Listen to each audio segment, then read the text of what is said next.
오늘의 주요 뉴스입니다. 밤사이 장마 전선의 영향으로 수도권을 비롯한 내륙 곳곳에 최고 120mm의 호우가 내렸습니다. 오늘 오후부터는 장마 전선이 남하하면서 전국에 30도 안팎의 무더위가 기승을 부릴 전망입니다. 국제원자력기구 IAEA가 일본의 후쿠시마 오염수 방류 계획이 안전기준에 부합한다는 내용의 최종 보고서를 냈습니다. 그로시 사무총장은 오는 7일부터 2박 3일간 한국을 찾아 보고서 내용을 설명할 예정입니다.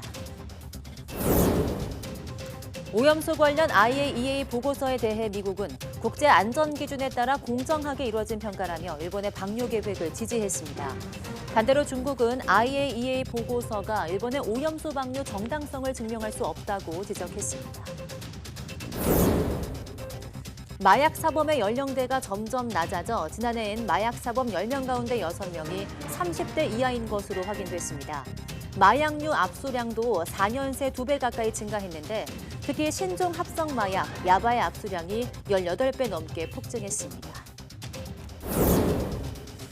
올해 엘니뇨가 올 연말쯤 최소 중간급 이상의 강도로 발달할 것으로 보입니다. 기상청은 엘니뇨 발달 상황을 고려했을 때 올 여름 폭염은 예년보다 심하지 않은 대신 남부지방의 집중호우가 잦을 거라고 전망했습니다.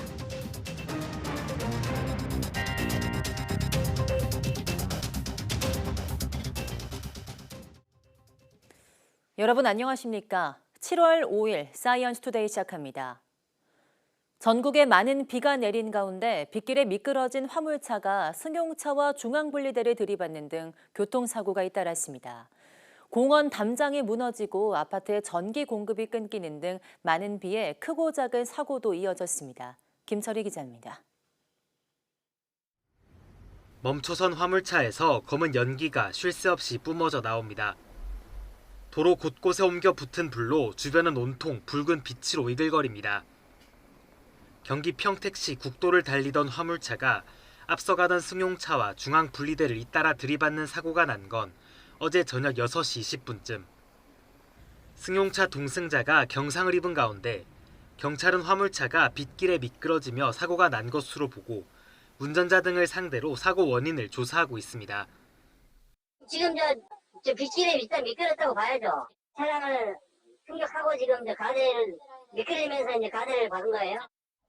몇 시간 뒤 충북 옥천군 옥천읍 경부고속도로에서는 부산 방향으로 달리던 25톤 트레일러가 빗길에 미끄러졌습니다. 다친 사람은 없었지만 트레일러가 갓길을 넘어 도로 밖까지 넘어가며 사고 수습을 위해 한 개 차로가 2시간가량 통제됐습니다. 빗속 정전 사고도 잇따랐습니다. 경기 고양시 행신동에 있는 423대 규모 아파트에선 전기 공급이 1시간 40분 동안 끊겼습니다. 한국전력과 해당 아파트 측은 폭우에 꺾인 가로수 가지가 아파트에 전기를 공급하는 전선을 덮치며 정전 사고가 발생한 것으로 보고 있습니다. 공원 옆 도로에 방금 무너져 내린 듯 돌무더기가 한가득 쌓여 있습니다. 쏟아진 비로 지반이 약해지면서 공원과 도로 사이 세워진 담장이 그대로 무너진 겁니다. 다친 사람은 없었지만 1.5m 높이의 담장이 7m에 걸쳐 무너진 탓에 구청 등이 나서 임시 조치를 벌여야 했습니다. 이 밖에도 경기 동두천시 상패동에 있는 빌라 지하 1층이 집중호우에 침수되고 경기 평택시 포승읍에서 비바람을 이기지 못한 나무가 쓰러지며 도로를 가로막아 소방당국이 복구에 나서는 등 갑자기 쏟아진 많은 비에 전국에서 크고 작은 사고가 잇따랐습니다. YTN 김철입니다. 수도권을 포함한 전국 대부분 지역에 내려졌던 호우주의보는 모두 해제됐지만 낮부터는 다시 무더위가 기승을 부리겠습니다. 기상청은 밤사이 강한 비를 뿌렸던 저기압이 빠져나가면서 전국 곳곳에 내렸던 호우주의보를 해제했다고 밝혔습니다. 다만 오후부터는 날씨가 맑아지면서 대구와 강릉의 낮 기온은 32도, 전남 순천도 31도까지 오르는 등 무더위가 나타나겠습니다. 기상청은 오전 11시를 기해 대구를 포함한 영남과 전남, 강원 일부 지역에 폭염주의보를 내렸습니다.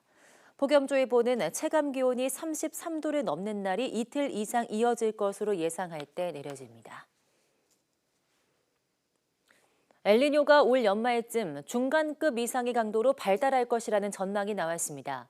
기상청은 어제 세계기상기구와 국외 16개 기관의 공동 연구 결과 올해 엘니뇨가 연말에 최소 중간급의 강도로 발달할 것으로 전망됐다고 밝혔습니다.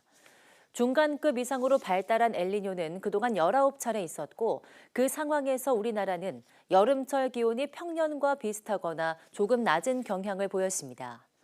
특히 7월 중순에서 8월 중순 사이 남부지방을 중심으로 강수량이 평년보다 많은 경향도 동시에 나타났습니다. 기상청은 따라서 엘니뇨 발달 상황을 고려했을 때 올 여름 폭염은 예년보다 심하지 않고 대신 남부지방에는 집중호우가 잦을 가능성이 크다고 전망했습니다. 국제원자력기구 IAEA가 후쿠시마 원전 오염수 방류 계획이 안전기준에 부합한다는 결론을 내렸습니다. IAEA의 최종 보고서가 오염수 방류의 가장 중요한 명분이었던 만큼 일본은 국내외 여론전을 이어가면서 방류 시기를 정할 것으로 보입니다. 도쿄에서 김세호 특파원이 보도합니다.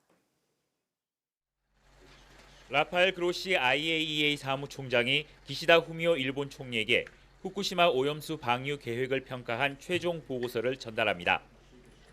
IAEA는 보고서에서 종합적인 평가를 바탕으로 일본의 오염수 방류에 대한 접근 방식과 활동이 국제 안전 기준과 일치한다고 밝혔습니다. The plan as it has been proposed and devised is in conformity with the agreed international standards. 특히 도쿄전력이 계획하고 평가한 바와 같이 오염수를 통제하고 점진적으로 바다에 흘려보내면 인체와 환경에 방사능이 미칠 영향은 미미할 것이라고 설명했습니다. 그로시 사무총장은 IAEA의 안전성 검토는 방류 단계에서도 계속될 것이라며 현장의 실시간 모니터링 내용을 공개하겠다고 밝혔습니다. If the government decides to proceed with it, the IAEA will be permanently here, reviewing, monitoring, assessing this activity for decades to come. 일본은 IAEA의 이번 최종 보고서로 오염수 해양 방류를 위한 명분을 확보한 만큼 오염수 해양 방류가 안전하다는 점을 전제로 국내외 여론전에 더욱 힘을 실을 것으로 보입니다. 責任あるリーダーとして日本や世界の人々の健康や環境に悪影響のある放出を認めることはないと申し上げていきました。 일본 정부는 다만 국내 어민들의 반발 등 국내 반대 여론과 주변국의 움직임을 살피며 방류 시기를 결정할 것으로 보입니다. IAEA가 일본의 후쿠시마 오염수 방류에 손을 들어줬지만 자국민과 주변국의 불안을 불식시킬 수 있을지는 조금 더 지켜봐야 할 것으로 보입니다. 도쿄에서 YTN 김세호입니다. 라파엘 그로시 IAEA 사무총장은 후쿠시마 오염수 최종 보고서에 대한 설명을 위해서 오는 7일부터 9일까지 2박 3일 일정으로 한국을 방문합니다. 그로시 사무총장은 한국을 방문해 유국희 원자력 안전위원장을 면담하면서 종합보고서 내용을 우리 측에 설명하고 박진 외교부 장관 면담 등의 일정도 소화할 예정입니다. 오염수 관련 IAEA의 판단에 대해서 관련국들의 반응은 엇갈렸습니다. 먼저 미국은 IAEA가 국제 안전 기준에 따라 공정하게 평가했다며 일본의 오염수 방류 계획을 지지했습니다. 워싱턴 건준기 특파원이 보도합니다. 미국 국무부는 IAEA 보고서에 대한 입장을 묻는 YTN 질의에 7문장짜리 회신을 보냈습니다.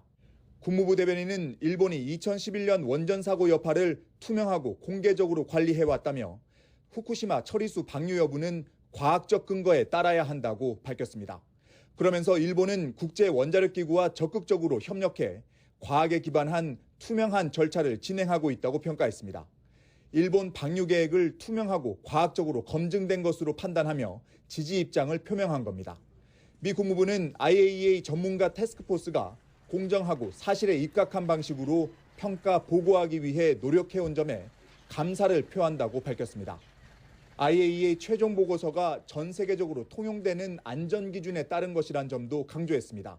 안전기준은 모든 IAEA 회원국과 협의를 통해 마련됐고 전리방사선의 해로운 영향에서 사람과 환경을 보호하기 위한 높은 수준의 기준이라고 설명했습니다. 국무부는 일본이 인도태평양 지역 파트너 국가와 과학자들과 방류 계획에 대해 이미 협의한 것으로 알고 있다고 덧붙였습니다. 바이든 행정부는 2021년 4월 오염수 방류 결정 직후에도 국제 안전 기준에 따른 투명한 결정이라고 평가하는 등 일본 발표를 지지해 왔습니다. A lot of countries in the region and I think the UN as well have said it's not a great idea. What's his position? I expect that will be discussed. I will also convey that the Prime Minister has announced that he will join the United States in announcing a new 2030 target. 월스트리트저널은 오염수를 지상 탱크에 저장할 경우 태풍이나 지진 발생 시 더 위험할 수 있다며 방류가 최선의 선택일 가능성이 높다는 방사능 오염 전문가의 말을 실었습니다. 워싱턴에서 YTN 권준기입니다. 네, 반대로 중국 정부는 국제원자력기구의 보고서가 일본의 오염수 방류 정당성을 증명할 수 없다며 반발했습니다. 류재복 기자입니다. 주 일본 중국 대사관이 IAEA의 후쿠시마 원전 오염수 보고서와 관련해 특별 기자회견을 열었습니다. IAEA는 원자력의 평화적 이용을 촉진하는 기구로 원전 오염수가 해양 환경과 생물학적 건강에 끼칠 장기적인 영향을 평가하기에 적합하지 않다고 주장했습니다. 따라서 해양 방류의 정당성과 합법성을 증명할 수 없으며 일본의 도의적 책임과 국제법상 의무를 면제할 수도 없다고 강조했습니다. 일본 역시 IAEA의 결정과 관계없이 오염수 방류를 결정했고 그 과정에서 어떠한 과학적 존중도 보지 못했다고 비난했습니다. 对于不确定的因素如此之多，持续时间如此之长的这种排放行为，谁来监测？怎么监测？如何确保监测的可信性？ 중국 외교부도 우 대사 발언에 심을 실었습니다. 일본이 처음부터 IAEA 실무진의 권한을 제한했고 다른 처리 방안의 평가를 받아들이지 않았다고 밝혔습니다. IAEA는 해양 방류 방안만 평가할 수 있기 때문에 보고서가 일본의 정당성을 증명할 수 없다고 말했습니다. 报告不是日方排海的通行证，不能证明排海是处置核污染水唯一的、最安全的和最可靠的选项。 중국 정부는 일본이 해양 방류 계획을 취소하고 과학적이며 투명한 문제 해결 방식을 국제사회와 함께 찾을 것을 촉구했습니다. YTN 유재복입니다. 중국산 수입 김치 가운데 85% 정도는 아스파탐을 원재료로 사용한 것으로 나타났습니다. 식품의약품안전처 공개 자료를 보면 지난달 수입된 중국산 김치 1,737건에 84.5%인 1,468건에 아스파탐이 원재료로 사용됐습니다. 식약처에 따르면 빵류나 과자, 건강기능식품 등은 아스파탐의 사용 기준이 정해져 있지만 김치 제품은 기준이 없어서 제조 시 필요한 만큼 사용할 수 있습니다. 앞서 로이터 통신은 세계보건기구 산하 국제암연구소가 아스파탐을 발암 가능 물질로 분류할 예정이라고 보도한 바 있습니다. 아스파탐은 설탕의 200배 단맛을 가진 것으로 알려진 인공 감미료로 무설탕 음료나 무설탕 껌 등에 널리 쓰입니다. 백악관에서 정체불명의 백색 가루가 발견돼 직원들이 긴급 대피하는 등 소동이 벌어졌던 것으로 파악됐습니다. 워싱턴 포스트 등은 지난 2일 저녁 백악관에서 경호국 직원이 순찰을 돌다 백색 가루를 발견해 신고했고 소방관이 출동해 성분 분석이 이루어졌다고 보도했습니다. 초동 검사 결과 가루의 정체는 코카인으로 확인돼서 백악관에 반입된 경위 등에 대한 경호국 차원의 조사가 진행 중인 것으로 전해졌습니다. 4년 사이 마약 사범 연령대가 낮아져 30대 이하 비중이 급증한 것으로 나타났습니다. 대검찰청은 오늘 2022년 마약류 범죄 백서를 발간하면서 30대 이하 마약류 사범이 지난 2018년 5,200여 명에서 지난해 1,900여 명으로 2배 넘게 급증했다고 밝혔습니다. 30대 이하가 전체 마약 사범 가운데 차지하는 비중도 2018년 42%에서 지난해 60%로 크게 확대된 것으로 집계됐습니다. 마약류 압수량도 2018년 415kg에서 지난해 804kg으로 2배 가까이 증가했는데 특히 신종 합성 마약, 야바의 압수량이 18배 넘게 폭증한 것으로 확인됐습니다.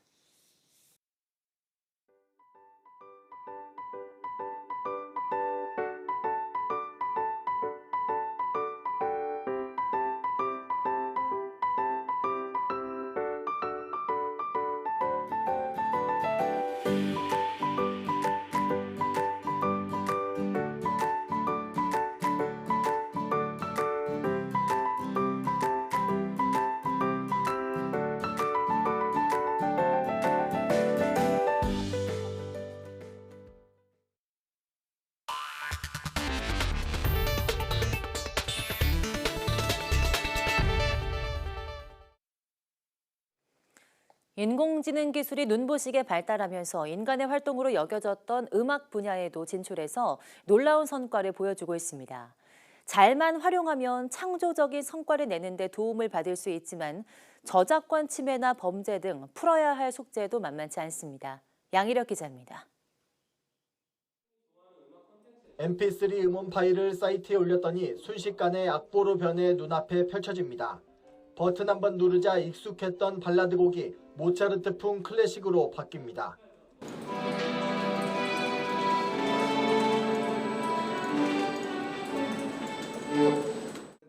국내 음악 플랫폼 업체가 스타트업과 손잡고 선보인 인공지능 서비스입니다. AI가 그려준 악보를 바탕으로 이용자들이 자유자재로 편곡까지 할 수 있습니다.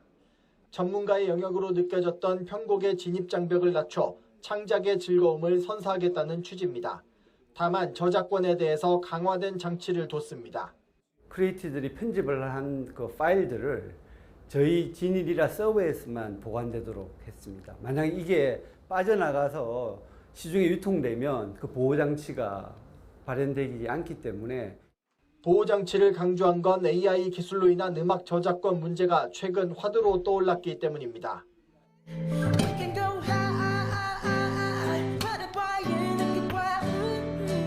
영락없는 세계적인 팝스타 브루노 마스의 목소리지만 사실은 AI로 만든 겁니다. 유사한 사례가 쏟아지자 업계에서는 저작권을 이유로 삭제를 요청하는 등 AI의 음악계 진출을 놓고 갑론을박이 한창입니다. 우리가 사진 찍으면서 포샵 앱을 더 사진을 예쁘게 만들잖아요. 그런 형태의 창작에 도움이 될 수 있는 어떤 도구라고 아직은 생각을 하고 있습니다. 이런 경험과 어떤 작업들을 통해서 법적인 것들이 조금 더 제도가 보완되고 더구나 AI를 활용한 딥페이크 기술로 목소리를 모방해 보이스피싱 같은 범죄에 활용될 경우 심각한 피해를 낳을 수도 있습니다. 범인들이 원하는 형태로 이제 그 메시지를 텍스트로 만들면 텍스트를 음성으로 바꿔주는 그 AI 프로그램이 있어요. 유튜브에 있는 음성이나 이런 걸 좀 따서 그 음성을 가지고 엄마 나 뭐 누구한테 잡혔어 뭐라든지. 하루가 다르게 변해가는 AI 기술 발달로 인간에게 새로운 기회와 가능성을 선사하고 있지만 그만큼 해결해야 할 문제도 쌓이고 있습니다. YTN 양일혁입니다. 출산 이력은 있는데 출생 신고는 안 된 이른바 사라진 아기들을 찾는 경찰 수사가 확대되고 있습니다. 그런데 지금까지 영아 살해 유기죄로 입건된 남성은 10명 가운데 2명 수준에 불과해서 관련 수사가 여성, 즉 친모에만 편중됐다는 지적이 나오고 있습니다. 황보혜경 기자입니다. 집 냉장고에서 시신으로 발견된 영아 2명의 친부 40대 이모 씨. 경찰 조사에서 아내의 임신도 출산도 몰랐다고 일축했습니다. 경찰도 휴대전화 포렌식에서 뚜렷한 혐의점을 찾아내지 못했습니다. 결국 이 씨는 구속 송치된 부인과 달리 검찰에 넘겨지지 않았습니다. 태어난 지 8일 된 아기를 온라인으로 알게 된 사람들에게 넘겼다는 이른바 화성 영아유기 사건에서도 친모와 친부는 다른 처분을 받았습니다. 경찰은 친모에겐 영아유기, 친부에겐 영아유기 방조 혐의를 적용했습니다. 아기를 건네는 현장에 둘이 같이 나갔다고 인정했는데도 엄마가 유기를 주도했고 아빠는 상황을 지켜보는 데 그쳤다고 판단한 겁니다. 숨진 아기의 시신을 유기한 혐의로 체포됐다가 석방된 경기도 과천 50대 여성과 관련해서도 친모에게만 수사가 집중될 뿐 친부인 남편은 참고인 조사조차 받지 않았습니다. 지난 2013년부터 9년 동안 영아를 살해하거나 유기한 혐의로 경찰에 붙잡힌 447명 가운데 남성은 78명, 17%로 집계됐습니다. 영아 살해와 유기죄의 처벌 대상이 직계존속, 보통 부모인 것을 고려하면 피의자 10명 가운데 친부는 2명도 안 되는 셈입니다. 수사기관부터 친모에게 초점을 맞추는 데다 법률 조항도 여성을 가해자로 전제하다 보니 친모만 온전히 책임을 지게 된다는 비판이 나옵니다. 영아 살해와 관련된 법 문구 자체가 치욕을 은폐하기 위함이라고 해서 사실상 여성을 전제한 것으로 보이는 측면이 있고 실제 입건 건수도 여성이 훨씬 많은 부분을 차지하고 있어 책임을 여성에게 전가하는 것이 아닌가. 친부도 아이를 함께 낳은 만큼 보다 적극적으로 수사해야 한다는 지적입니다. 무엇보다 미혼모도 아이를 키울 수 있도록 안전망이 구축되고 사회의 시선도 바뀌어야 부모가 끔찍한 범죄에 내몰리는 일도 어린 목숨이 쓰러지는 일도 막을 수 있을 것으로 보입니다. YTN 황보혜경입니다. 34개 나라에서 324개 팀이 참가하는 강릉 세계 합창 대회가 11일간 대장정에 들어갔습니다. 특히 전쟁 포화 속에서 평화를 노래해온 우크라이나 소녀 합창단이 출전해 의미를 더하고 있습니다. 송세혁 기자입니다. 지난 4월 산불로 불에 탄 강릉 경포의 한 펜션 앞. 화마의 상처를 치유하듯 아름다운 노랫소리가 울려 퍼집니다.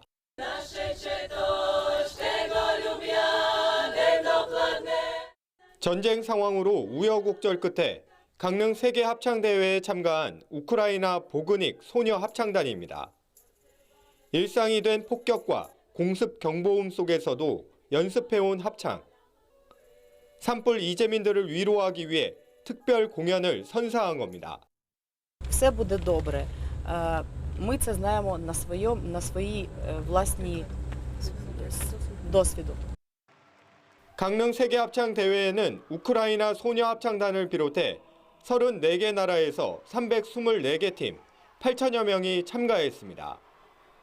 현대 음악과 민속 음악 등 28개 종목에서 실력을 겨루고 관광지 거리 공연과 합창단 행진 등도 이어집니다. 바다만 구경하러 왔는데 좋은 음악까지 들어서 너무 좋네요. 세계 최대 규모로 꼽히는 세계 합창 대회는 2000년 오스트리아 대회를 시작으로 2년마다 열리고 있습니다. 이번 대회는 12번째로 국내에선 2002년 부산에 이어 두 번째입니다. Die Chöre aus der ganzen Welt sich treffen, zusammenkommen und für den Frieden singen und für den Frieden demonstrieren. 지난 3일 개막한 강릉 세계 합창 대회는 이곳 경포 해변과 강릉 아트센터 등 강릉 시내 일대에서 오는 13일까지 11일 동안 펼쳐집니다. 합창 공연 정보는 강릉시 홈페이지에서 확인할 수 있고 관람은 모두 무료입니다. YTN 송세혁입니다. 최근 프랑스에서 폭력 시위가 확산한 한 원인으로 소셜미디어 SNS를 지목한 에마뉘엘 마크롱 대통령이 과격 시위가 이어지면 SNS를 차단할 필요가 있다고 밝혔습니다. 독일 DPA 통신이 프랑스 방송을 인용해 보도한 것에 따르면 마크롱 대통령은 시위 발생 지역 시장들과 엘리제궁에서 폭동 이유를 분석하고 해결 방안을 모색하는 회의에서 이같이 말했습니다. 마크롱 대통령은 SNS가 집회의 도구가 되거나 살해 시도의 도구가 된다며 심각한 문제이며 시위가 통제 범위를 벗어나면 SNS를 규제하거나 차단해야만 하는 상황에 놓일 수 있다고 강조했습니다. 앞서 마크롱 대통령은 최근에 가격 시위에서 참가자들이 SNS를 통해 결집 장소를 알리고 방화 약탈 장면을 찍어 공유하면서 폭력 행위를 조장한다고 비난했습니다.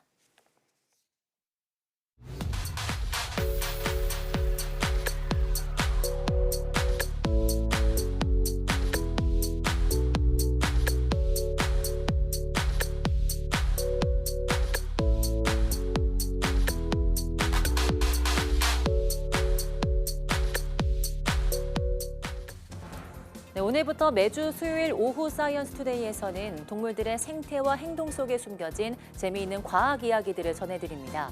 앞으로 지구촌 곳곳에 있는 많은 동물들과 함께할 예정인데요. 새로운 코너 사이언스 쥬를 통한 동물 대탐험에 여러분들도 함께해 주시기 바랍니다. 뉴스 마칩니다. 시청해 주신 여러분 고맙습니다.